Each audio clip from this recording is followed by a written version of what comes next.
ಮುರಳಿಯ ದಿನಾಂಕ 22/8/2026 ಪ್ರಾತಃ ಮುರಳಿ ಬಾಪ್ದಾದ ಮಧುಬನ. ತಂದೆ ತಿಳಿಸುತ್ತಾರೆ, ಮಧುರ ಮಕ್ಕಳೇ, ವಿಶಾಲ ಬುದ್ಧಿ ಉಳ್ಳವರಾಗಿ ದೊಡ್ಡವರ ಒಪಿನಿಯನ್ ತಗೊಂಡು ಅಭಿಪ್ರಾಯ ತೆಗೆದುಕೊಂಡು ಅನೇಕ ಆತ್ಮರ ಕಲ್ಯಾಣ ಮಾಡಿ ಅವರಿಂದ ದೊಡ್ಡ ಹಾಲ್ ತಗೊಂಡು ಚೆನ್ನಾಗಿ ಪ್ರದರ್ಶನ ಮಾಡಿ ಅಂತಾರೆ ಬಾಬಾ. ಹಾಲು ಅಥವಾ ಏನಾದರೂ ಸ್ಥಾನ ತಗೊಂಡು ಚೆನ್ನಾಗಿ ಪ್ರದರ್ಶನ ಮಾಡಿ, ಸರ್ವಿಸ್ ಮಾಡಿ. ಪ್ರಶ್ನೆ: ಈಗ ತಮಗೆ ಯಾವ ಸ್ಮೃತಿ ಬಂದಿದೆ? ಅದರ ಸ್ಮರಣೆ ಮಾಡಿದಾಗ ಎಂದಿಗೂ ದುಃಖಿಗಳಾಗುವುದಿಲ್ಲ. ಆ ಸ್ಮೃತಿ ಯಾವುದು? ಉತ್ತರ: ಈಗ ಸ್ಮೃತಿ ಬಂದಿದೆ. ನಾವು ಪೂಜ್ಯರು, ರಾಜರಾಗಿದ್ದೆವು, ನಂತರ ಬಡವರಾದೆವು. ಈಗ ಪುನಃ ಬಾಬಾ ನಮ್ಮನ್ನು ರಾಜರನ್ನಾಗಿ ಮಾಡುತ್ತಿದ್ದಾರೆ. ಬಾಬಾರವರು ಈಗ ನಮಗೆ ಪೂರ್ತಿ ವಿಶ್ವದ ಸಮಾಚಾರವನ್ನು ತಿಳಿಸುತ್ತಿದ್ದಾರೆ. ನಾವು ವಿಶ್ವದ ಭೂಗೋಳ ಚರಿತ್ರೆಯನ್ನು ತಿಳಿದುಕೊಂಡಿದ್ದೇವೆ. ಈ ಸ್ಮೃತಿಗಳ ಸ್ಮರಣೆ ಮಾಡುತ್ತಿದ್ದಾಗ ಎಂದಿಗೂ ತಮ್ಮನ್ನು ತಾವು ದುಃಖಿಗಳೆಂದು ತಿಳಿದುಕೊಳ್ಳುವುದಿಲ್ಲ. ಸದಾ ಖುಷಿಯಾಗಿ ಇರುತ್ತೀರಾ.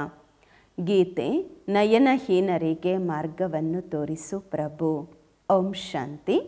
ಮಧುರಾತಿ ಮಧುರ ಅಪರೂಪದ ಆತ್ಮಿಕ ಮಕ್ಕಳು, ಗೀತೆ ಕೇಳಿದ್ದೀರಾ? ಮಕ್ಕಳು ತಿಳಿದುಕೊಂಡಿದ್ದೀರಾ? ಬಾಬಾರವರು ಸಿಕ್ಕಿರುವಂತಹದ್ದು ಅಥವಾ ಬಾಬಾರವರಿಂದ ಆಸ್ತಿ ಪಡೆಯುವುದು ಬಹಳ ಸಹಜವಾಗಿದೆ. ಗಾಯನವೂ ಸಹ ಇದೆ. ತಂದೆಯಿಂದ 1 ಸೆಕೆಂಡಿನಲ್ಲಿ ಜೀವನ್ಮುಕ್ತಿಯ ಆಸ್ತಿ ಸಿಗುವುದು. ಜೀವನ್ಮುಕ್ತಿ ಎಂದರೆ ಸುಖ, ಶಾಂತಿ, ಸಂಪತ್ತಿನ ಆಸ್ತಿ. ಈಗ ಜೀವನ್ಮುಕ್ತಿ ಮತ್ತು ಜೀವನ ಬಂಧನ 2 ಅಕ್ಷರಗಳಿವೆ. ಮಕ್ಕಳು ತಿಳಿದುಕೊಂಡಿದ್ದೀರಾ? ಈ ಸಮಯದಲ್ಲಿ ಭಕ್ತಿ ಮಾರ್ಗ ಮತ್ತು ರಾವಣ ರಾಜ್ಯದ ಕಾರಣ ಎಲ್ಲರೂ ಜೀವನ ಬಂಧನದಲ್ಲಿ ಇದ್ದಾರೆ. ತಂದೆ ಬಂದು ಬಂಧನದಿಂದ ಮುಕ್ತ ಮಾಡುತ್ತಿದ್ದಾರೆ, ಆಸ್ತಿ ಕೊಡುತ್ತಿದ್ದಾರೆ. ಹೇಗೆ ಮಕ್ಕಳ ಜನ್ಮವಾಯಿತು ಎಂದರೆ ತಂದೆ, ತಾಯಿ, ಮಿತ್ರ ಸಂಬಂಧಿಕರು ತಿಳಿದುಕೊಳ್ಳುತ್ತಾರೆ ವಾರಿಸ್ ಜನ್ಮವಾಗಿದ್ದಾರೆಂದು. ಹೇಗೆ ಇದನ್ನು ತಿಳಿದುಕೊಳ್ಳುವುದು ಸಹಜವೋ ಹಾಗೆಯೇ ಅದು ಸಹ ಸಹಜವೇ. ಮಕ್ಕಳು ಹೇಳುತ್ತಾರೆ, ಬಾಬಾ, ಕಲ್ಪದ ಮೊದಲಿನಂತೆ ನೀವು ನಮಗೆ ಸಿಕ್ಕಿದ್ದೀರಾ. ನಿಮ್ಮಿಂದಲೇ ಸಹಜವಾಗಿ ಆಸ್ತಿ ಪಡೆಯುವ ಮಾರ್ಗ ಸಿಕ್ಕಿದೆ. ಇದಂತೂ ಪ್ರತಿಯೊಬ್ಬರು ತಿಳಿದುಕೊಂಡಿದ್ದೀರಾ. ಹೊಸ ಸೃಷ್ಟಿಯ ರಚಯಿತ ಭಗವಂತ ಆಗಿದ್ದಾರೆ. ಅವರು ನಮ್ಮನ್ನು ಅಲೆದಾಟದಿಂದ ರಕ್ಷಿಸುತ್ತಿದ್ದಾರೆ. ನಿನ್ನೆ ಭಕ್ತಿ ಮಾಡುತ್ತಿದ್ದೆವು, ಇಂದು ತಂದೆಯಿಂದ ಸಹಜವಾಗಿ ಜ್ಞಾನ ಮತ್ತು ರಾಜಯೋಗದ ಮಾರ್ಗವನ್ನು ಪಡೆದಿದ್ದೇವೆ. ಮಕ್ಕಳು ತಮ್ಮ ಅನುಭವವನ್ನು ತಿಳಿಸುತ್ತಾರೆ. ನಾವು BKS ಮೂಲಕ ಕೇಳಿದ್ದೇವೆ, 2 ತಂದೆಯರಿದ್ದಾರೆ, ಲೌಕಿಕ ಮತ್ತು ಪಾರಲೌಕಿಕ. ಈಗ ಸಂಗಮ ಯುಗದಲ್ಲಿ ಅಲೌಕಿಕ ತಂದೆಯೂ ಇದ್ದಾರೆ. ನಿಮ್ಮ ವಿನಃ ಬೇರೆ ಯಾರ ಬಾಯಿಂದಲೂ ಸಹ ಇದು ಬರುವುದಿಲ್ಲ, ನಮಗೆ 2 ತಂದೆಯರಿದ್ದಾರೆಂದು. ಪ್ರತಿಯೊಂದು ಮಾತು ನೀವು ಹೇಳುವಂತಹದ್ದು ಅದ್ಭುತವಾಗಿದೆ. ಈಗ ಸ್ಮೃತಿಯಲ್ಲಿ ಬಂದಿದೆ. ಯಾರು ಇಲ್ಲಿನವರಾಗಿರುತ್ತಾರೆ ಅವರಿಗೆ ತಕ್ಷಣ ಸ್ಮೃತಿ ಬರುವುದು. ಸ್ಮೃತಿಯಲ್ಲಿ ಬಂದರೂ ಸಹ ಮಾಯೆ ಕೆಲವೊಮ್ಮೆ ಜೋರಾಗಿ ಪೆಟ್ಟು ಕೊಟ್ಟು ವಿಸ್ಮೃತರನ್ನಾಗಿ ಮಾಡುತ್ತದೆ. ಇದರಲ್ಲಿ ಮಕ್ಕಳು ಬಹಳ ಎಚ್ಚರಿಕೆಯಿಂದ ಇರಬೇಕು. ಸ್ಮೃತಿಯಂತೂ ತಂದೆ ಮಾಡಿಸುತ್ತಿದ್ದಾರೆ. ಪವಿತ್ರತೆಯ ಕಂಕಣವನ್ನು ಸಹ ಪೂರ್ಣವಾಗಿ ಕಟ್ಟಿಕೊಳ್ಳಬೇಕು. ರಕ್ಷಾಬಂಧನದ ರಹಸ್ಯ ಏನಾಗಿದೆ ಅದನ್ನು ಈಗ ತಾವು ತಿಳಿದುಕೊಂಡಿದ್ದೀರಾ. ಯಾರು ಈ ಪ್ರತಿಜ್ಞೆ ಮಾಡಿಸಿದರು? ಕಾಮ ಅಂತೂ ಮಹಾಶತ್ರುವಾಗಿದೆ. ತಂದೆ ಹೇಳುತ್ತಾರೆ, ನನ್ನ ಜೊತೆ ಪ್ರತಿಜ್ಞೆ ಮಾಡಿದ್ದೀರಾ, ಎಂದಿಗೂ ಪತಿತರಾಗುವುದಿಲ್ಲ ಎಂದು. ಅಂದಾಗ ನನ್ನನ್ನು ನೆನಪು ಮಾಡುತ್ತಾ ಇದ್ದಾಗ ಅರ್ಧ ಕಲ್ಪದ ಪಾಪ ಸುಟ್ಟು ಭಸ್ಮವಾಗುವುದು. ತಂದೆ ಗ್ಯಾರಂಟಿ ಕೊಡುತ್ತಾರೆ. ಆದರೆ ಇದಂತೂ ಮಕ್ಕಳು ತಿಳಿದುಕೊಂಡಿದ್ದೀರಾ? ತಂದೆ ಗ್ಯಾರಂಟಿ ಕೊಡುತ್ತಾರೆ ಎಂಬ ಮಾತಂತೂ ಸರಿ ಇದೆ ಅಲ್ವಾ? ಸೋನಾರ್ ಗ್ಯಾರಂಟಿ ಏನು ಮಾಡುತ್ತಾರೆ? ನಾನು ಹಳೆಯ ಆಭರಣಗಳನ್ನು ಹೊಸದನ್ನಾಗಿ ಮಾಡುತ್ತೇನೆಂದು. ಅವರ ಕೆಲಸವೇ ಅದಾಗಿರುತ್ತದೆ. ಬೆಂಕಿಯಲ್ಲಿ ಹಾಕುವುದರಿಂದ ಅವಶ್ಯವಾಗಿ ಸತ್ಯ ಚಿನ್ನ ಆಗುವುದು. ಅಂದಾಗ ತಂದೆ ತಿಳಿಸುತ್ತಾರೆ, ಆತ್ಮನಲ್ಲಿಯೇ ತುಕ್ಕಿಡಿದಿದೆ. ಹೇಗೆ ಸತೋ ರಜೋ ತಮೋನಲ್ಲಿ ಬರುತ್ತಾರೆ, ಇದಂತೂ ಬಹಳ ಸಹಜ. ಚಿತ್ರಗಳು ಸಹ ಅದರಿಂದಲೇ ತಯಾರು ಮಾಡಿಸಲಾಗಿದೆ. ಇದರ ಬಗ್ಗೆ ಸಹಜವಾಗಿ ತಿಳಿಸಲೆಂದು ವಿಶ್ವವಿದ್ಯಾಲಯ ಅಥವಾ ಕಾಲೇಜುಗಳಲ್ಲಿಯೂ ನಕ್ಷೆ ಇರುತ್ತೆ ಅಲ್ವಾ, ಅನೇಕ ಪ್ರಕಾರದ್ದು. ನಿಮ್ಮದು ಸಹ ಇದು ನಕ್ಷೆಯಾಗಿದೆ. ತಾವು ಒಳ್ಳೆಯ ರೀತಿ ಯಾರಿಗಾದರೂ ತಿಳಿಸಬಹುದು. ಜ್ಞಾನಸಾಗರ ಪತಿತ ಪಾವನ ತಂದೆಯೇ ಬಂದು ಈ ಮಾರ್ಗವನ್ನು ತೋರಿಸುತ್ತಿದ್ದಾರೆ. ಬೇರೆ ಯಾರೂ ಸಹ ಪತಿತರನ್ನು ಪಾವನ ಮಾಡಲಾಗುವುದಿಲ್ಲ. ನಯನಹೀನರು ದುಃಖಿ ಮನುಷ್ಯರಾಗಿದ್ದಾರೆ. ತಾವು ಮಕ್ಕಳು ತಿಳಿದುಕೊಂಡಿದ್ದೀರಾ, ಮೊದಲು 2 ಯುಗಗಳಲ್ಲಿ ದುಃಖ ಇರುವುದಿಲ್ಲ, ಭಕ್ತಿಯೂ ಇರುವುದಿಲ್ಲ. ಅದಾಗಿದೆ ಸ್ವರ್ಗ. ಭಕ್ತಿಯ ಈ ಸಮಯದ ಮನುಷ್ಯರು ಮತ್ತು ಭಾರತದ ಪ್ರಾಚೀನ ಮನುಷ್ಯರ ಅಂತರವಂತೂ ಇದೆ ಅಲ್ವಾ. ಆದರೆ ಇದನ್ನು ಯಾರು ತಿಳಿದುಕೊಳ್ಳುವುದಿಲ್ಲ. ಎಷ್ಟು ಪೂಜೆ ನಡೆಯುತ್ತೆ, ಯಾರು ಎಷ್ಟು ಶ್ರೀಮಂತರಾಗಿರುತ್ತಾರೆ ಅಷ್ಟು ದೇವಿ ದೇವತೆಗಳಿಗೆ ಒಳ್ಳೆಯ ಆಭರಣಗಳನ್ನು ಧರಿಸುತ್ತಾರೆ. ಬಾಬಾರವರು ಸ್ವಯಂ ಅನುಭವಿ ಇದ್ದಾರೆ. ಬಾಂಬೆಯಲ್ಲಿ ಲಕ್ಷ್ಮೀನಾರಾಯಣರ ಮಂದಿರವಿದೆ. ಅದರ ಟ್ರಸ್ಟಿಗಳು ಲಕ್ಷ್ಮೀನಾರಾಯಣರಿಗಾಗಿ ವಜ್ರಗಳ ಹಾರ ಮಾಡಿಸಿದ್ದರು. ಬಾಬಾರವರು ಆ ಟ್ರಸ್ಟಿಯ ಹೆಸರು ನೆನಪಿಟ್ಕೊಂಡಿದ್ರು. ಆ ಟ್ರಸ್ಟಿಯ ಹೆಸರು ಹೇಳ್ತಾ ಇದ್ರು ಬ್ರಹ್ಮ ಬಾಬಾ. ಮೊದಲು ಶಿವತಂದೆಯ ಮಂದಿರ ಮಾಡಲಾಯಿತು ಅಂದಾಗ ದ್ವಾಪರದ ಪ್ರಾರಂಭದಲ್ಲಿ ಇನ್ನೆಷ್ಟು ಶೃಂಗಾರ ಮಾಡಿರಬಹುದು. ಮತ್ತು ದೇವತೆಗಳದು ಮಾಡಿದ್ರು ಅಂದಾಗ ಲಕ್ಷ್ಮೀನಾರಾಯಣ ಇನ್ನು ಮುಂತಾದ ಮಂದಿರಗಳಲ್ಲಿ ಎಷ್ಟು ಆಭರಣಗಳನ್ನು ಉಪಯೋಗಿಸಿ ಅಲಂಕಾರ ಮಾಡಿರಬಹುದು. ಆ ಸಮಯದಲ್ಲಿ ಎಷ್ಟು ದನ ಇತ್ತು. ಮಹಮ್ಮದ್ ಗಜನವಿ ಎಷ್ಟೊಂದು ಒಂಟೆಗಳನ್ನು ತುಂಬಿಕೊಂಡು ಲೂಟಿ ಮಾಡ್ಕೊಂಡು ಹೋದ್ರಲ್ವ. ಭಾರತದಲ್ಲಿ ಎಷ್ಟು ಅಪಾರವಾದ ದನವಿತ್ತು. ಈಗ ತಾವು ಯಥಾರ್ಥವಾಗಿ ತಿಳಿದುಕೊಂಡಿದ್ದೀರಾ. ನಮ್ಮ ಭಾರತ ಏನಾಗಿತ್ತು. ನಾವು ಭಾರತದಲ್ಲಿ ಕುಬೇರನ ಖಜಾನೆಯನ್ನು ಪಡೆದಿದ್ದೆವು. ನಮ್ಮ ಭಾರತದಲ್ಲಿ ಕುಬೇರನ ಖಜಾನೆ ಇತ್ತು. ವಜ್ರ ವೈಡೂರ್ಯಗಳ ಮಂದಿರಗಳು ನಿರ್ಮಾಣವಾಗಿದ್ದವು. ಈಗ ಆ ವಸ್ತುಗಳೆಲ್ಲ ಇಲ್ಲ. ಎಲ್ಲ ಲೂಟಿ ಮಾಡ್ಕೊಂಡು ಹೋದರು. ಈಗಂತೂ ಏನು ಗತಿಯಾಗಿದೆ ನೋಡಿ. ತಾವೇ ಪೂಜ್ಯರು ರಾಜರಾಗಿದ್ದರೆ ಮತ್ತೆ ತಾವೇ 84 ಜನ್ಮಗಳನ್ನು ಪಡೆದು ಬಡವರಾಗಿದ್ದೀರಾ. ಇಂತಹ ಮಾತುಗಳು ಗಳಿಗೆ ಗಳಿಗೆಗೂ ಸ್ಮರಣೆ ಮಾಡುತ್ತಿರಬೇಕು. ಮತ್ತು ಎಂದಿಗೂ ತಮ್ಮನ್ನು ತಾವು ದುಃಖಿಗಳೆಂದು ತಿಳಿದುಕೊಳ್ಳುವುದಿಲ್ಲ. ಮನಸ್ಸಿನಲ್ಲಿ ಸ್ಮರಣೆ ಮಾಡುತ್ತಾ ಇರಬೇಕು. ನಾವು ಬಾಬಾರವರಿಂದ ಏನನ್ನು ಪಡೆಯುತ್ತಿದ್ದೇವೆ. ಬಾಬಾರವರು ಬಂದು ನಮಗೆ ಪೂರ್ತಿ ವಿಶ್ವದ ಸಮಾಚಾರವನ್ನು ತಿಳಿಸುತ್ತಾರೆ. ಈ ವಿಶ್ವದ ಭೂಗೋಳ ಚರಿತ್ರೆಯನ್ನು ಯಾರೂ ತಿಳಿದುಕೊಂಡಿಲ್ಲ. ತಾವು ತಿಳಿದುಕೊಂಡಿದ್ದೀರಾ. ಮೊದಲು ಒಂದು ಧರ್ಮ, ಒಂದು ರಾಜ್ಯ, ಒಂದೇ ಮತ, ಒಂದೇ ಭಾಷೆ ಇತ್ತು. ಎಲ್ಲರೂ ಸುಖಿಗಳಾಗಿದ್ದರು. ಅನಂತರ ಪರಸ್ಪರದಲ್ಲಿ ಜಗಳ ಕಲಹ ಮಾಡಿಕೊಳ್ಳಲಾರಂಭಿಸಿದರು. ಭಾರತ ತುಂಡು ತುಂಡಾಗಲು ಪ್ರಾರಂಭವಾಯಿತು. ಮೊದಲು ಆ ರೀತಿ ಇರಲಿಲ್ಲ. ಅಲ್ಲಿ ಯಾವುದೇ ಪ್ರಕಾರದ ದುಃಖ ಇರಲಿಲ್ಲ. ಯಾವಾಗ ಸ್ವರ್ಗವಾಗಿತ್ತು. ಕಾಯಿಲೆಯ ಹೆಸರು ಗುರುತು ಇರಲಿಲ್ಲ. ಅದರ ಹೆಸರೇ ಆಗಿದೆ ಸ್ವರ್ಗ. ತಮಗೆ ತಮ್ಮ ಸ್ಮೃತಿ ಬಂದಿದೆ. ಕಲ್ಪ ಕಲ್ಪವೂ ನಮಗೆ ಸ್ಮೃತಿ ಆಗುವುದು ಮತ್ತು ಸ್ಮೃತಿಯಲ್ಲಿ ಬರ್ತೀವಿ. ಮೊದಲ ಮಿಸ್ಟೇಕ್, ತಪ್ಪೇನಾಗಿದೆ ಎಂದರೆ ರಚಯಿತ ಮತ್ತು ರಚನೆಯನ್ನು ಮರೆತಿರುವುದು. ಈಗ ತಾವು ಆದಿ ಮಧ್ಯ ಅಂತ್ಯವನ್ನು ತಿಳಿದುಕೊಂಡಿದ್ದೀರಾ. ಸತ್ಯಯುಗದಲ್ಲಿಯೂ ಈ ಜ್ಞಾನ ಇರುವುದಿಲ್ಲ ಅಂದಾಗ ಮತ್ತೆ ಪರಂಪರೆಯಿಂದ ಹೇಗೆ ನಡೆದು ಬರುತ್ತದೆ. ಆ ಸಮಯದಲ್ಲಿ ಮುಖ್ಯವಾಗಿ ರಾಜರು ಇರುತ್ತಿದ್ದರು. ಋಷಿ ಮುನಿಗಳು ಇರುತ್ತಿರಲಿಲ್ಲ. ಋಷಿ ಮುನಿಗಳು ದ್ವಾಪರ ಯುಗದಿಂದ ಬಂದಿದ್ದು. ಋಷಿ ಮುನಿಗಳಿಗೆ ಊಟ ತಿಂಡಿಯು ರಾಜರಿಂದಲೇ ಸಿಗುತ್ತಿತ್ತು. ರಾಜರು ಋಷಿ ಮುನಿಗಳನ್ನು ಸಂಭಾಲನೆ ಮಾಡುತ್ತಿದ್ದರು. ಏಕೆಂದರೆ ಮತ್ತೆಯೂ ಅವರು ಸನ್ಯಾಸ ಮಾಡಿರ್ತಾರೆ ಅಲ್ವಾ. ಪ್ರಾಚೀನ ಭಾರತದ ಪ್ರಾಚೀನ ರಾಜಯೋಗದ ಗಾಯನವಿದೆ. ಪ್ರಾಚೀನ ಋಷಿ ಮುನಿ ಎಂದು ಹೇಳುವುದಿಲ್ಲ. ಅವರಂತೂ ದ್ವಾಪರ ಯುಗದಲ್ಲಿ ಬರುತ್ತಾರೆ. ರಾಜರ ಆಧಾರದ ಮೇಲೆ ಅವರು ನಡೆಯುತ್ತಾರೆ. ಹೇಳ್ತಾರೆ ನಾವು ರಚಯಿತ ರಚನೆಯನ್ನು ತಿಳಿದುಕೊಂಡಿಲ್ಲ ಎಂದು. ಬಾಬಾ ಹೇಳುತ್ತಾರೆ ಈ ರಾಜರು ಸ್ವಯಂ ತಿಳಿದುಕೊಂಡಿರಲಿಲ್ಲ ಅಂದರೆ ಅವ್ರಿಗೂ ಗೊತ್ತಿರೋದಿಲ್ಲ ಅಲ್ವಾ. ಈಗ ಸಂಗಮದಲ್ಲಿ ಬಾಬಾ ಬಂದು ನಮಗೆ ಎಲ್ಲವನ್ನು ತಿಳಿಸುತ್ತಿದ್ದಾರೆ. ಈ ಪ್ರಪಂಚದಲ್ಲಿ ಯಾರೂ ಈ ಜ್ಞಾನವನ್ನು ತಿಳಿದುಕೊಂಡಿಲ್ಲ. ಈಗ ತಾವು ಮಕ್ಕಳು ಬುದ್ಧಿವಂತರಾಗಿದ್ದೀರಾ. ಲಕ್ಷ್ಮೀನಾರಾಯಣರ ಮಂದಿರ ಯಾರು ತಯಾರು ಮಾಡುತ್ತಾರೆ ಅವರಿಗೆ ನೀವು ಬರೆಯಬೇಕು. ಇಷ್ಟು ಲಕ್ಷಾಂತರ ರೂಪಾಯಿ ಖರ್ಚು ಮಾಡಿ ಮಂದಿರ ಮಾಡುತ್ತೀರಾ, ಆದರೆ ಆ ದೇವಿ ದೇವತೆಗಳ ಜೀವನ ಕಥೆಯ ಬಗ್ಗೆ ನಿಮಗೆ ಗೊತ್ತಿದೆಯಾ? ಕೇಳಬೇಕು, ಬರೀಬೇಕು. ಯಾರು ರಾಜ್ಯ ಮಾಡಿದ್ರು ಅವ್ರ ಬಗ್ಗೆ ಗೊತ್ತಾ? ಇವ್ರು ರಾಜ್ಯ ಹೇಗೆ ಪಡ್ಕೊಂಡ್ರು ಮತ್ತು ಎಲ್ಲಿ ಹೋಯಿತು, ಈಗ ಎಲ್ಲಿದ್ದಾರೆ? ನಾವು ನಿಮಗೆ ಈ ಎಲ್ಲ ರಹಸ್ಯವನ್ನು ತಿಳಿಸುತ್ತೇವೆ. ಈ ರೀತಿ ಅವರಿಗೆ ಬರೆಯಬಹುದು. ತಾವು ಮಕ್ಕಳಂತೂ ಪ್ರತಿಯೊಬ್ಬರ ಜೀವನ ಕಥೆಯನ್ನು ತಿಳಿದುಕೊಂಡಿದ್ದೀರಾ ಅಂದಾಗ ಯಾಕೆ ಬರೆಯಬಾರದು? ನಮಗೆ ಟೈಮ್ ಕೊಡಿ, ನಾವು ಒಬ್ಬೊಬ್ಬರ ಜೀವನ ಕಥೆಯನ್ನು ತಿಳಿಸುತ್ತೇವೆಂದು ಅವರಿಗೆ ಹೇಳಬೇಕು. ಶಿವನ ಮಂದಿರವನ್ನು ಯಾರು ನಿರ್ಮಾಣ ಮಾಡುತ್ತಾರೆ ಅವರಿಗೂ ನೀವು ಬರೆಯಬಹುದು. ಬನಾರಸ್ಸಲ್ಲಿ ಶಿವನ ಮಂದಿರ ಎಷ್ಟು ದೊಡ್ಡದಿದೆ. ಅಲ್ಲಿಯೂ ಟ್ರಸ್ಟಿಗಳಿರುತ್ತಾರೆ. ಪ್ರಯತ್ನ ಮಾಡಬೇಕು, ದೊಡ್ಡವರಿಗೆ ತಿಳಿಸಬೇಕು.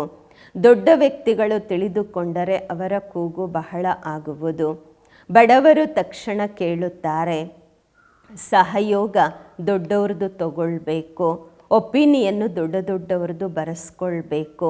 ಏಕೆಂದರೆ ಅವರ ಕೂಗು ತುಂಬ ಸಹಾಯ ಮಾಡುತ್ತೆ, ಸಹಯೋಗ ಕೊಡುತ್ತೆ. ಒಬ್ಬರು ಹೇಳಿದ್ರೆ ಎಲ್ಲರೂ ಒಪ್ಕೊಳ್ಳುವ ಹಾಗೆ ಇರಬೇಕು. ಅಂತಹವರಿಗೆಲ್ಲ ಸಂದೇಶ ಕೊಡಿ ಅಂತಾರೆ ಬಾಬಾ. ವಾಸ್ತವದಲ್ಲಿ ಅವರಷ್ಟು ಶಬ್ದ ಮಾಡೋದೇ ಇಲ್ಲ. ಎಷ್ಟು ಆಗಬೇಕು ಅಂದರೆ ಎಷ್ಟು ಸೇವೆ ಮಾಡಬೇಕು ಅಷ್ಟು ಮಾಡೋದೇ ಇಲ್ಲ. ತಾವು ಪ್ರೆಸಿಡೆಂಟ್ಗೂ ತಿಳಿಸ್ತೀರಾ, ಚೆನ್ನಾಗಿದೆ ಅಂತ ಹೇಳುತ್ತಾರೆ. ಚೀಫ್ ಮಿನಿಸ್ಟರು, ಗವರ್ನರು ಅವರ ಒಪಿನಿಯನ್ನು ಬರೆಸ್ಕೊಳ್ತೀರಾ. ಅವ್ರು ಬರೀತಾರೆ, BKS ಬಹಳ ಒಳ್ಳೆಯ ಸಹಜ ಮಾರ್ಗವನ್ನು ತೋರಿಸ್ತಾರೆ, ಈಶ್ವರನ ಜೊತೆ ಮಿಲನ ಮಾಡುವ ದಾರಿ ಹೇಳಿಕೊಡ್ತಾರೆ ಎಂದು. ಆದರೆ ಈಶ್ವರ ಏನಾಗಿದ್ದಾರೆ ಎಂಬುದನ್ನು ತಿಳಿದುಕೊಂಡಿಲ್ಲ.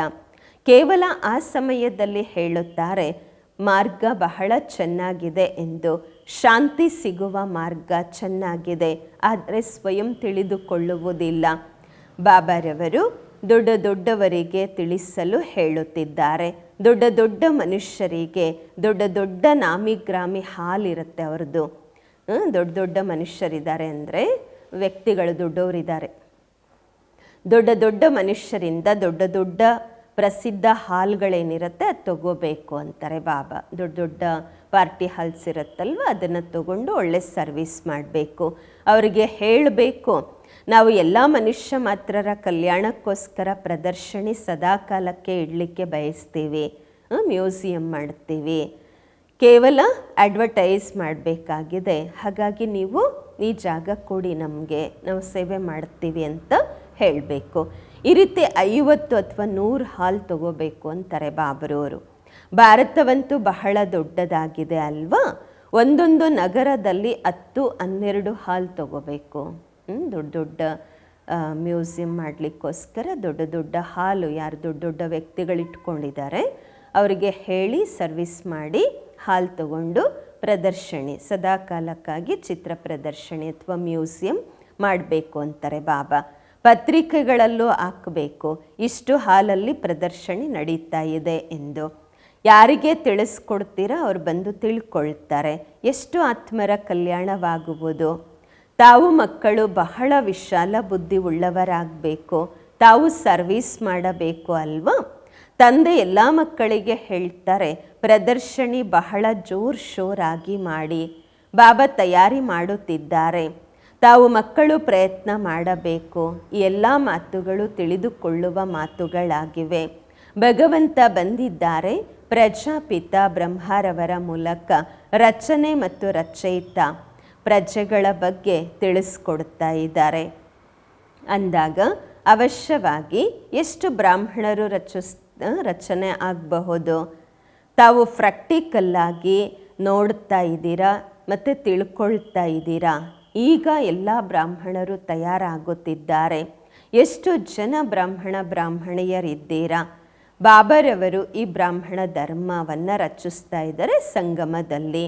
ಈ ಮಾತುಗಳು ಯಾವುದೇ ಶಾಸ್ತ್ರಗಳಲ್ಲಿ ಇಲ್ಲ. ತಾವು ಮಕ್ಕಳು ತಿಳಿದುಕೊಂಡಿದ್ದೀರಾ, ಬಾಬಾ ಬಂದಿದ್ದಾರೆ.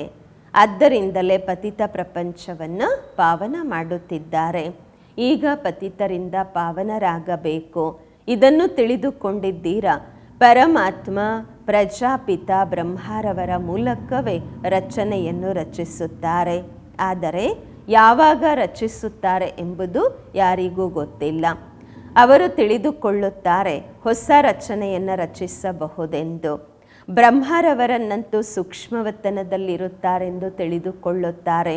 ಈಗ ತಾವು ತಿಳಿದುಕೊಂಡಿದ್ದೀರಾ, ಪ್ರಜಾಪಿತ ಬ್ರಹ್ಮ ಇಲ್ಲಿಯೇ ಇರುತ್ತಾರೆ. ತಾವು ಸೂಕ್ಷ್ಮವತನದಲ್ಲಿ ಹೋಗುತ್ತೀರಾ, ಪವಿತ್ರರಾಗಿ ನಂತರ ಫರಿಷ್ಠೆಗಳಾಗುತ್ತೀರಾ. ಸಾಕ್ಷಾತ್ಕಾರವಾಗುವುದು. ಮಕ್ಕಳು ಬಂದು ತಿಳಿಸ್ತಾರೆ, ಅಲ್ಲಿ ಕೇವಲ ಸನ್ನೆಯ ಭಾಷೆ ನಡೆಯುತ್ತೆ. ಅದು ಶಬ್ದದ ಪ್ರಪಂಚ ಅಲ್ಲ, ಸನ್ನೆಯ ಪ್ರಪಂಚವಾಗಿದೆ. ತಾವು ಅಂತಹ ಸಿನಿಮಾ ನೋಡಿದ್ದೀರಾ ಅಲ್ವಾ? ಸನ್ನೆಯಿಂದ ನಡೆಯುವಂಥದ್ದು, ಶಬ್ದನೇ ಇರೋದಿಲ್ಲ. ಮೂವಿ ಬಯೋಸ್ಕೋಪ್ ನೋಡಿದ್ದೀರಾ ಅಲ್ವಾ ಅಂತಾರೆ ಬಾಬ್ರೂರು. ಈಗ ಪ್ರಾಕ್ಟಿಕಲ್ಲಾಗಿ ಎಲ್ಲ ಮಾತುಗಳನ್ನು ತಾವು ತಿಳಿದುಕೊಂಡಿದ್ದೀರಾ. ಮೂಲವತನವಾಗಿದೆ ಶಾಂತಿಯ ಪ್ರಪಂಚ. ಅಲ್ಲಿ ಆತ್ಮರು ಇರುತ್ತಾರೆ. ಸೂಕ್ಷ್ಮವತನದಲ್ಲಿ ಸೂಕ್ಷ್ಮ ಶರೀರವಿರುವುದು ಅಂದಾಗ ಅವಶ್ಯವಾಗಿ ಏನಾದರೂ ಭಾಷೆ ಇರತ್ತೆ. ತಾವು ಮಕ್ಕಳ ಬುದ್ಧಿಯಲ್ಲಿ ಇದೆ, ನಾವು ಆತ್ಮರ ಸ್ಥಾನ ಶಾಂತಿಧಾಮ. ಅನಂತರ ಸೂಕ್ಷ್ಮವತನ, ಅಲ್ಲಿ ಬ್ರಹ್ಮ ವಿಷ್ಣು ಶಂಕರರಿರುತ್ತಾರೆ. ಇದಾಗಿದೆ ಕಲಿಯುಗ ಮತ್ತು ಸತ್ಯಯುಗದ ಸಂಗಮ. ಇಲ್ಲಿ ತಂದೆ ಬಂದಿದ್ದಾರೆ. ಇಲ್ಲಿಂದ ತಾವು ಬ್ರಾಹ್ಮಣರು ಹೋಗುತ್ತೀರಾ. ತಾಯಿ ಮನೆ ಮತ್ತು ಅತ್ತೆ ಮನೆ ಇದೆ ಅಲ್ವಾ? ಇಲ್ಲಿ ಎರಡೂ ನಿಮಗೋಸ್ಕರ ತಾಯಿ ಮನೆ ಆಗಿದೆ. ಬಾಬ್ದಾದ ಇಬ್ಬರೂ ಪರಿಶ್ರಮ ಪಡುತ್ತಿದ್ದಾರೆ ತಾವು ಮಕ್ಕಳನ್ನು ಹೂಗಳನ್ನಾಗಿ ಮಾಡಲು. ಮುಸಲ್ಮಾನರು ಹೇಳುತ್ತಾರೆ ಗಾರ್ಡನ್ ಆಫ್ ಅಲ್ಲಾಹ್ ಎಂದು. ಕಾಶಿಯಲ್ಲಿ ಒಬ್ಬ ಪಠಾಣಿದ್ರು. ಅವರು ಎದುರುಗಡೆ ನಿಂತ್ಕೊಂಡಿರ್ತಿದ್ರು. ನೋಡ್ತಿದ್ದಂತೆಯೇ ಬಿದ್ದೋಗ್ತಾ ಇದ್ರು. ಕೇಳಲಾಗ್ತಾ ಇತ್ತು, ಯಾಕೆ ಈ ಥರ ಬಿದ್ದೋಗ್ತೀರಾ ಎಂದು. ಆಗ ಹೇಳ್ತಿದ್ರು, ನಾವು ಖುದಾನ ತೋಟದಲ್ಲಿ ಹೋಗಿದ್ವಿ, ಭಗವಂತನ ಹೂ ತೋಟದಲ್ಲಿ ಹೋಗಿದ್ವಿ, ಭಗವಂತ ನನಗೆ ಹೂ ಕೊಟ್ಟರು ಅಂತ. ಈಗ ಅವರಿಗೆ ಜ್ಞಾನ ಅಂತೂ ಇರಲಿಲ್ಲ. ಈಗ ತಾವು ತಿಳಿದುಕೊಂಡಿದ್ದೀರಾ ಹೂ ತೋಟ ಎಂದು ಯಾವುದಕ್ಕೆ ಹೇಳಲಾಗುವುದು.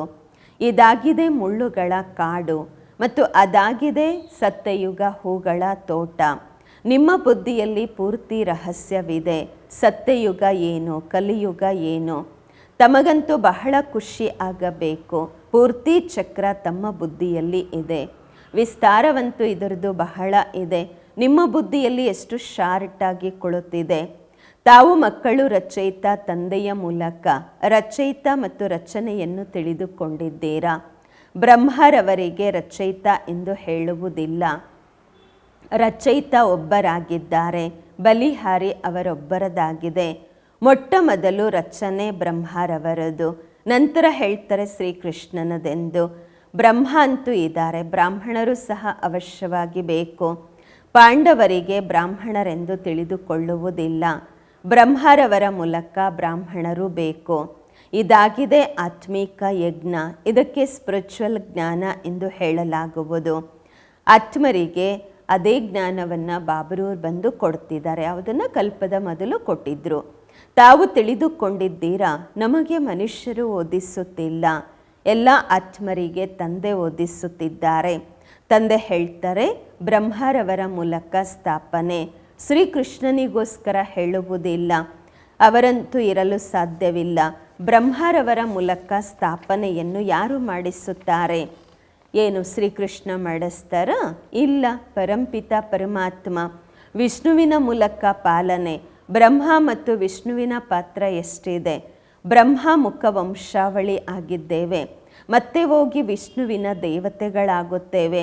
ಬ್ರಹ್ಮ ಸೋ ವಿಷ್ಣು, ವಿಷ್ಣು ಸೋ ಬ್ರಹ್ಮ. ಇದು ಸಹ ತಾವು ಮಕ್ಕಳಿಗೆ ತಿಳಿಸಲಾಗಿದೆ. ಬ್ರಹ್ಮರವರ ವಿಷ್ಣು ಆಗುವುದರಲ್ಲಿ 1 ಸೆಕೆಂಡು, ವಿಷ್ಣುವಿನಿಂದ ಬ್ರಹ್ಮ ಆಗುವುದರಲ್ಲಿ 84 ಜನ್ಮ ಇಡಿಸುವುದು. ಎಷ್ಟು ಅದ್ಭುತವಾದ ಮಾತುಗಳು, ಯಾರೂ ತಿಳಿದುಕೊಳ್ಳುವುದಿಲ್ಲ. ಇದಾಗಿದೆ ಬೇಹದ್ದಿನ ಮಾತು. ಬೇಹದ್ದಿನ ತಂದೆಯಿಂದ ಬೇಹದ್ದಿನ ವಿದ್ಯೆಯನ್ನು ಓದಿ ಬೇಹದ್ದಿನ ರಾಜ್ಯವನ್ನು ಪಡೆಯುತ್ತೇವೆ. ಸೃಷ್ಟಿ ಚಕ್ರವನ್ನು ತಿಳಿದುಕೊಳ್ಳಬೇಕು. ಆತ್ಮನಿಗೆ ಗೊತ್ತಿದೆ ಶರೀರದ ಮೂಲಕ. ಆತ್ಮ ತಿಳ್ಕೊಳ್ಳುತ್ತೆ ಶರೀರದ ಮೂಲಕ. ಈ ರೀತಿ ಎಲ್ಲ ಶರೀರ ಜ್ಞಾನ ತಗೊಳ್ಳುತ್ತೆ, ಆತ್ಮನ ಮೂಲಕ ಅಲ್ಲ. ಆತ್ಮಜ್ಞಾನ ತಗೊಳ್ಳುತ್ತೆ. ನಿಮಗೆಷ್ಟು ಖುಷಿ ಇದೆ, ಈ ಆಂತರಿಕ ಗುಪ್ತ ಖುಷಿ ಇರಬೇಕು. ವಿದ್ಯಾಭ್ಯಾಸದ ಸಂಸ್ಕಾರ ಆತ್ಮನಲ್ಲಿ ಇದೆ. ದುಃಖವೂ ಸಹ ಆತ್ಮನಿಗೆ ಆಗುವುದು. ಹೇಳ್ತಾರೆ ನಾವು ಆತ್ಮನಿಗೆ ದುಃಖ ಕೊಡಬೇಡಿ ಎಂದು. ತಾವು ಮಕ್ಕಳಿಗೆ ಈಗ ಎಷ್ಟು ಜ್ಞಾನದ ಪ್ರಕಾಶ ಸಿಗುತ್ತಿದೆ, ತಮಗೆ ಖುಷಿ ಇರುವುದು. ಸಾಗರದಿಂದ ರಿಫ್ರೆಶ್ ಆಗಿ ಅಂದರೆ ಬಾಬನಿಂದ ರಿಫ್ರೆಶ್ ಆಗಿ ಮೋಡಗಳು ಬಂದು ಮಳೆ ಎತ್ಕೊಂಬಂದು ಸುರಿಯುತ್ತೆ ಅಲ್ವಾ.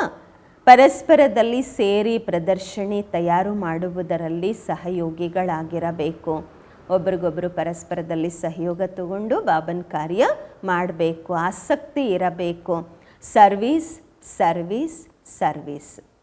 ಬಾಬಾ ಹೇಳ್ತಾರೆ ಚೆನ್ನಾಗಿ ಸರ್ವೀಸ್ ಮಾಡಬೇಕು. ಒಳ್ಳೆಯದು. ಮಧುರಾತಿ ಮಧುರ ಅಗಲಿ ಹೋಗಿ ಮರಳಿ ಸಿಕ್ಕಿರುವ ಮಕ್ಕಳ ಪ್ರತಿಯಾಗಿ ಮಾತ್ಪಿತಾ ಬಾಪ್ದಾದರವರ ನೆನಪು, ಪ್ರೀತಿ, ಬೆಳಗಿನ ವಂದನೆಗಳು. ಆತ್ಮಿಕ ಮಕ್ಕಳಿಗೆ ಆತ್ಮಿಕ ತಂದೆಯ ನಮಸ್ಕಾರಗಳು. ನಾವು ಆತ್ಮಿಕ ಮಕ್ಕಳಿಂದ ಆತ್ಮಿಕ ಮಾತ್ಪಿತಾ ಬಾಪ್ದಾದರವರಿಗೆ ನೆನಪು, ಪ್ರೀತಿ, ಬೆಳಗಿನ ವಂದನೆಗಳು ಹಾಗೂ ನಮಸ್ಕಾರಗಳು. ಧಾರಣೆಗಾಗಿ ಮುಖ್ಯ ಸಾರ. ಫಸ್ಟ್ ಪಾಯಿಂಟು, ತಂದೆಯ ಮೂಲಕ ಸಿಕ್ಕಿರುವ ಜ್ಞಾನದ ಸ್ಮರಣೆ ಮಾಡಿ ಅಪಾರ ಖುಷಿಯಲ್ಲಿ ಇರಬೇಕು. ವಿಶಾಲ ಬುದ್ಧಿ ಉಳ್ಳವರಾಗಿ ಜೋರ್ ಶೋರಾಗಿ ಸರ್ವಿಸ್ ಮಾಡಬೇಕು. ಎರಡನೇ ಪಾಯಿಂಟು, ತಂದೆಯ ಮೂಲಕ ಏನು ಸ್ಮೃತಿ ಸಿಕ್ಕಿದೆ ಅದನ್ನು ವಿಸ್ಮೃತಿಯಲ್ಲಿ ತರಬಾರದು. ಪವಿತ್ರರಾಗಿರುವ ಪ್ರತಿಜ್ಞೆಯನ್ನು ಬಾಬ್ರವರ ಜೊತೆ ಮಾಡಿದ್ದೀರಾ, ಅದನ್ನು ಪೂರ್ತಿ ನಿಭಾಯಿಸಬೇಕು. ವರದಾನ, ಭಿನ್ನತನದ ಅಭ್ಯಾಸದ ಮೂಲಕ ಫರಿಷ್ಠಾ ರೂಪದ ಸಾಕ್ಷಾತ್ಕಾರ ಮಾಡಿಸುವಂತಹ ನಿರಂತರ ಸಹಜ ಯೋಗಿಯಾಗಿರಿ. ಭಿನ್ನತನದ ಅಭ್ಯಾಸದ ಮೂಲಕ ಫರಿಷ್ಠಾ ರೂಪದ ಸಾಕ್ಷಾತ್ಕಾರ ಮಾಡಿಸುವಂತಹ ನಿರಂತರ ಸಹಜ ಯೋಗಿ ಆಗಿರಿ. ವರದಾನದ ವಿಶ್ಲೇಷಣೆ. ಹೇಗೆ ಯಾವುದೇ ವಸ್ತ್ರ ಧಾರಣೆ ಮಾಡ್ಕೊಳ್ಳದೆ ಇರೋದು ತಮ್ಮ ಕೈಯಲ್ಲಿರುತ್ತೆ. ಈ ಬಟ್ಟೆ ಹಾಕ್ಕೋಬೇಕಂದ್ರೆ ಹಾಕ್ಕೋಬೋದು, ಬೇಡ ಅಂದರೆ ಬೇಡ. ಹಾಗೆಯೇ ಇದೇ ಅನುಭವ ಈ ಶರೀರ ರೂಪಿ ವಸ್ತ್ರದಲ್ಲಿಯೂ ಇರಬೇಕು. ಈ ಶರೀರ ರೂಪಿ ವಸ್ತ್ರ ಧಾರಣೆ ಮಾಡ್ಕೋಬೇಕಂದ್ರೆ ಮಾಡ್ಕೋಬೇಕು, ಭಿನ್ನ ಆಗಬೇಕಂದ್ರೆ ಭಿನ್ನ ಆಗಿರಬೇಕು. ಅದು ನಮ್ಮ ಕೈಯಲ್ಲಿದೆ. ಹೇಗೆ ವಸ್ತ್ರವನ್ನು ಧಾರಣೆ ಮಾಡಿಕೊಂಡು ಕಾರ್ಯ ಮಾಡ್ತೀರಾ, ಮತ್ತು ಕಾರ್ಯ ಪೂರ್ತಿ ಆಯಿತು ಅಂದರೆ ವಸ್ತ್ರದಿಂದ ಭಿನ್ನವಾಗ್ತೀರಾ. ಶರೀರ ಮತ್ತು ಆತ್ಮ ಎರಡರ ಭಿನ್ನತನ ನಡೆಯುತ್ತಾ ತಿರುಗಾಡುತ್ತಾ ಅನುಭವವಾಗಬೇಕು. ಆಗ ಹೇಳಬಹುದು ನಿರಂತರ ಸಹಜ ಯೋಗಿ ಎಂದು.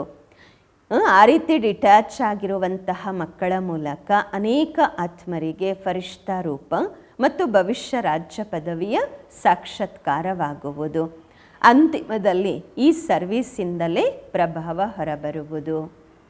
ಸ್ಲೋಗನ್, ಸಂಗಮದ 1 ಸೆಕೆಂಡು ಸಹ ವ್ಯರ್ಥವಾಗಿ ಕಳೆದರೆ. ಸ್ಲೋಗನ್, ಸಂಗಮದ 1 ಸೆಕೆಂಡನ್ನು ಸಹ ವ್ಯರ್ಥವಾಗಿ ಕಳೆಯುವುದು ಎಂದರೆ ಅರ್ಥ 1 ವರ್ಷವನ್ನು ಕಳೆಯುವುದಾಗಿದೆ. ಸಂಗಮದ 1 ಸೆಕೆಂಡ್ ವ್ಯರ್ಥ ಮಾಡೋದು ಅಂದರೆ ಅರ್ಥ 1 ವರ್ಷವನ್ನು ಕಳೆಯುವುದಾಗಿದೆ. ಅವ್ಯಕ್ತ ಇಶಾರೆ, ಅಪವಿತ್ರತೆಯ ಬೀಜವನ್ನು ಸಹ ಸಮಾಪ್ತಿ ಮಾಡಿ ಸಂಪೂರ್ಣ ಪವಿತ್ರ ಸ್ವಚ್ಛವಾಗಿರಿ. ಬ್ರಾಹ್ಮಣ ಜೀವನದ ಯಾವ ಆಂತರಿಕ ಆಸ್ತಿ ಸದಾ ಸುಖ ಸ್ವರೂಪ, ಶಾಂತ ಸ್ವರೂಪ, ಮನಸ್ಸಿನ ಸಂತುಷ್ಟತೆ ಇದೆ, ಅದರ ಅನುಭವ ಮಾಡಲು ಮನಸ್ಸಿನ ಪವಿತ್ರತೆ ಬೇಕು. ಜಮಾ ಮಾಡಿಕೊಳ್ಳುವ ವಿಧಿಯಾಗಿದೆ ಮನಸ್ಸ, ವಾಚ, ಕರ್ಮಣ ಪವಿತ್ರತೆ. ತಳಪಾಯ ಪವಿತ್ರತೆಯಾಗಿದೆ. ಸೇವೆಯಲ್ಲಿ ಸಫಲತೆಗೆ ಆಧಾರವು ಪವಿತ್ರತೆಯಾಗಿದೆ. ಸಂಕಲ್ಪ ಮತ್ತು ಮಾತಿನಲ್ಲಿ ಬೇರೆ ಯಾವುದೇ ಭಾವ ಮಿಕ್ಸ್ ಆಗಬಾರದು. ಭಾವದಲ್ಲಿಯೂ ಸಹ ಪವಿತ್ರತೆ, ಭಾವನೆಯಲ್ಲಿಯೂ ಸಹ ಪವಿತ್ರತೆ ಇರಬೇಕು. ಓಂ ಶಾಂತಿ.